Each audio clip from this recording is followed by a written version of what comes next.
wa anzalat Taurata wal Injil. Nampak kan? Tadi kalau Al-Quran dia sebut nazzala. Tapi ketika Injil dan Taurat dia sebut anzala. Nampak bedanya ya? Surah Al-Imran, surah ketiga, ayat yang ketiga. Itu satu tafsir kalau disebut menurut kami. Tapi ada Ustaz di Al-Quran. Inna anzalnahu fi lailatul qadar. Itu anzala. Tapi kan itu Al-Quran. Itu maksudnya Al-Quran. Kenapa anzala?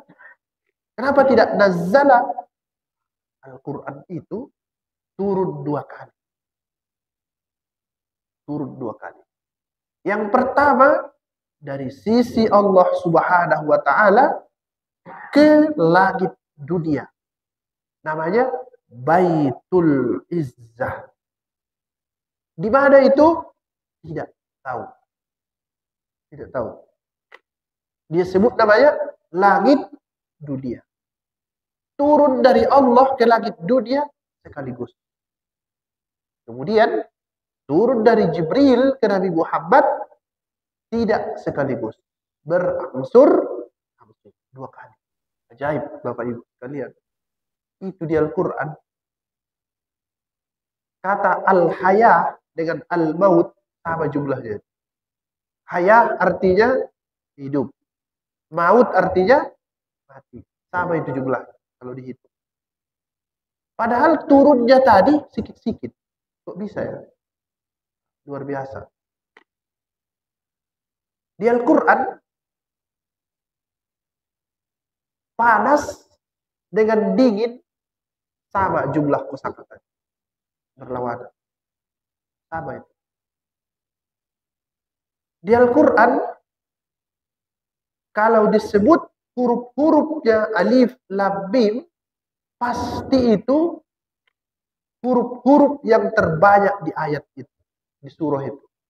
Kecuali surah Yasin. Karena terbalik, ya duluan baru sin. Makanya teorinya dibalik. Itulah yang paling sedikit huruf-hurufnya di surah Yasin. Nah, ajaib itu.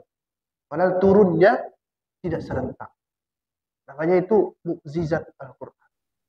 Itu tafsir yang pertama. Yang kedua, Al-Quran turun kepada manusia. Pertanyaannya, yang perlu siapa? Kita atau petunjuk? Kita yang perlu, tapi dia yang datang. Kalau di Medan nggak bisa itu. Apa kata orang Medan? Kau yang perlu, sinilah kau katanya. Ini enggak. Al-Quran jadi petunjuk bagi manusia, tapi dia turun ke kita. Coba dibilang Tuhan begitu. Aku tak mau nurunkan Al-Quran. Kalau kalian mau tahu hakikat hidup, jemput ke langit. Baru bingung. Alhamdulillah turun. Nabi Muhammad kita yang perlu, tapi kata Al-Quran, laqad ja'akum, dia yang datang kepada. Itulah Tuhan yang Ar-Rahman, Ar-Rahim. Pengasih, penyayang. Kita yang perlu, tapi dia yang datang. Kita yang perlu, tapi dia yang turun. Kita yang perlu, tapi dia duluan hadir kepada kita. Kalau begitu, apa tugas kita sebagai manusia? Buka rumah, hormati tamu. Itulah manusia yang baik. Buka hati, supaya masuk petunjuk Tuhan. Jadi nanti jangan salahkan lagi kalau Tuhan memasukkan orang yang kafir ke dalam neraka karena petunjuknya sudah turun, sudah datang. Tapi dia menutup hati dan pikirannya. Makanya disebut dia kafir, menutup. Begitulah Bapak Ibu sekalian. Tuhan itu yang maha pengasih dan maha penyayang. Ini kalau tak ada Al-Quran ini turun, tidak paham kita hidup ini. Tidak ngerti. Nggak paham kita mau kemana. Untung dia sebut dalam Al-Quran, fa'aina tazhabun. Mau kemana kamu manusia? Tiap hari bangun, kerja, malam tidur, besok begitu lagi. Kamu berantau, kamu bekerja siang malam supaya dapat uang. Anakmu dulu kecil-kecil, kamu besarkan. Setelah besar bekerja, jadi sarjana. Fa'aina tazhabun? Mau kemana kamu sebenarnya? Apakah kerjamu cuma lahir, ada sekolah, jadi sarjana, jadi doktor, bekerja, mati, selesai? Al-Quran, wa anna ila rabbikal muntaha. Kamu pasti kembali kepada Tuhan. Bayangkan kalau nggak ada Al-Quran. Innaka kadihun ila rabbika kadahan fabulaqi. Kamu suatu saat pasti akan bertemu dengan Tuhan. Kesana puncaknya, tidak ada yang lain-lain yang bisa kamu kerjakan. Jadi kalau begitu, kalau kamu tahu suatu saat pasti kembali, persiapkan bekal. Siapkan bekal. Jangan seperti orang yang nggak dapat petunjuk, nggak ngerti hidup ini mau kemana pergi. Paham dia? Karena tidak ada Al-Quran di dadanya. Alhamdulillah, saya kasih kamu petunjuk cara mengumpulkan bekal. Dari mana datangnya Nabi Muhammad SAW? Diajarinya kamu sholat, diajarinya kamu berzakat. Itulah modal untuk kembali kepada Tuhan. Wa anna ila rabbikal muntaha. Hanya kepada Tuhanmu puncak dari perjalanan. Hidup di dunia bagaikan seseorang musafir yang sedang beristirahat di bawah pohon yang rindang. Tidak lama dia di sini. Namanya pun istirahat. Dari mana tahu itu? Sekali lagi, dari Al-Quran. Kalau begitu siap-siapilah Pak. Siap-siapkan bekal kita, karena Al-Quran sudah jelas mengarahkan kemana kita akan pergi. Wa anna ila rabbikal muntaha. Pada Tuhan kita kembali. Kemudian halaman 4. Kita lanjut lagi kalimat hamba kami. Hamba kami di situ maksudnya Rasulullah Sallallahu Alaihi Wasallam. Kalau kamu ragu terhadap Al-Quran yang kami turunkan kepada hamba kami, maksudnya itu Nabi Muhammad. Itulah hamba Allah. Hamba harus bangga. Jadi hamba Allah harus bangga. Jangan hinakan diri menyembah yang lain-lain. Jangan sembah pohon, itu menghina itu, menghinakan diri itu. Cukup menjadi hamba Allah Subhanahu. Siapa yang mengajarkan itu?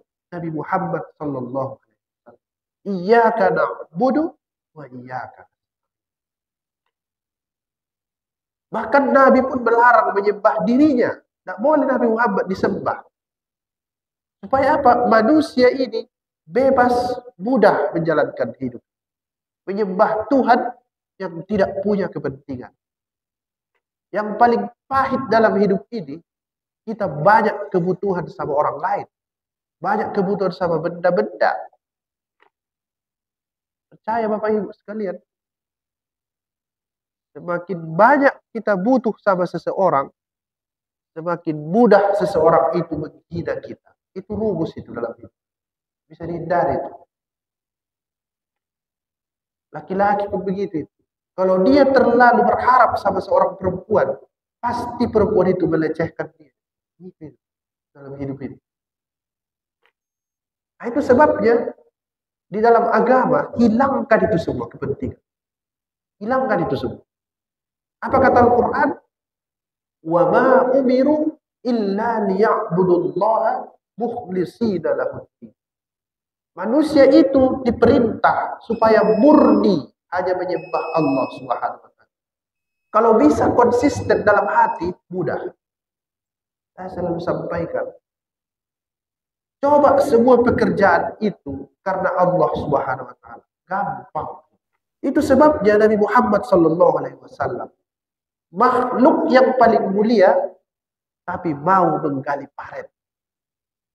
Itu sebabnya Nabi Muhammad, makhluk yang paling mulia, mau menjahit selopnya yang rusak. Itu sebabnya Nabi Muhammad, makhluk yang paling mulia, mau satu tempat minum dengan manusia biasa, istrinya.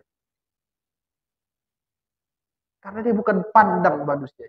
Itu sebabnya Nabi Muhammad, makhluk yang paling mulia, dia mau duduk sama tinggi dengan sahabat-sahabatnya. Dan Masya Allah, dia sebut itu sahabat, bukan murid. Padahal nggak selevel itu. Kenapa itu? Lillahi ta'ala. Lillahi ta'ala. Itu sebabnya Nabi Muhammad mau berperang, pecah giginya. Mau dia. Mau dia. Padahal dia doa kepada Tuhan, selesai itu urusan. Tapi menunjukkan saya ini hamba Allah. Bukan yang lain-lain. Jadi kalau murni, enak hidup ini Pak. Enak kali hidup ini. Kalau murni. Itu semua perlu latihan. Nah Bapak Ibu sekalian. Sekali lagi, jadilah hamba Allah. Ya, jangan jadi hamba uang. Payah. Payah. Jangan jadi hamba jabatan. Payah hidup ini. Apalagi jadi hamba istri. Wah itu hancur itu kehidupan. Susah. Setir kiri kata orang. Nah yang terakhir Bapak Ibu sekalian. Setelah cerita-cerita hamba itu. Dia sebut lagi di situ yang terakhir itu. Supaya didatangkan yang seperti Al-Quran. Kepada jin. Fungsi Nabi Muhammad. Dalam menjelaskan Al-Quran. Hanya sebagai pemberi informasi. Itu saja. Tidak bisa Nabi Muhammad merekayasa ajaran Tuhan. Bisa itu. Itu sebabnya di Al-Quran disebut ulaika ala hudam mir rabbihim. Dulu ada kajian kita itu, tapi tak saya jelaskan.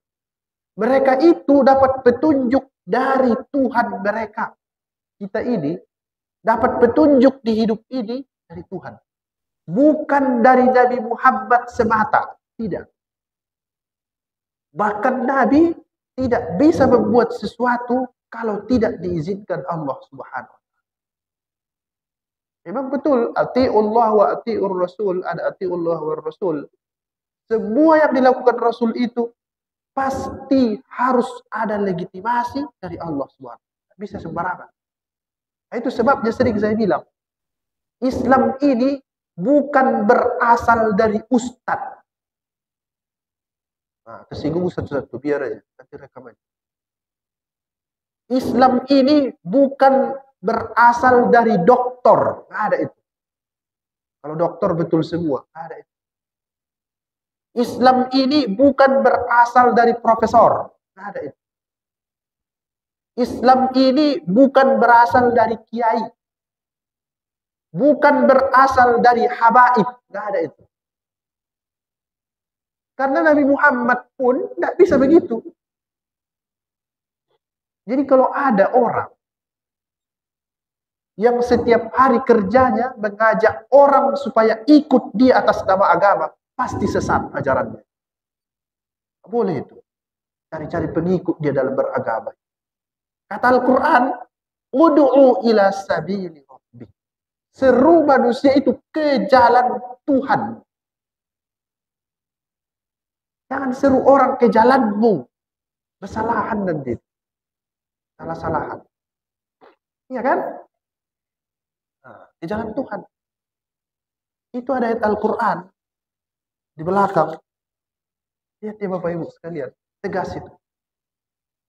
Walau taqawwala alaina ba'dal aqawil.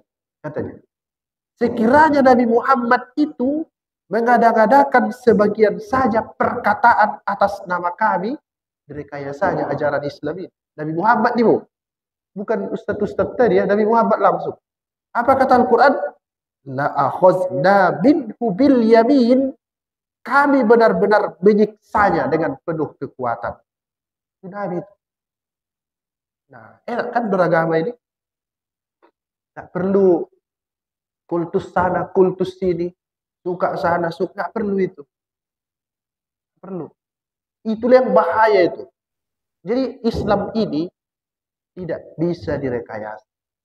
Karena sumbernya langsung dari Allah Subhanahu. Memang betul ada ijtihad para ulama. Tapi hati-hati, kalau tidak sesuai dengan Al-Quran, itu semuanya harus ditolak. Supaya kita selamat dalam beragama. Jadi simpel aja sebenarnya. Jangan favorit-favorit ya Bapak Ibu sekalian. Jangan kultus-kultus. Susah kita beragama. Boleh nggak saya menghormati guru? Boleh. Boleh menghormati kiai? Boleh. Boleh menghormati habaib?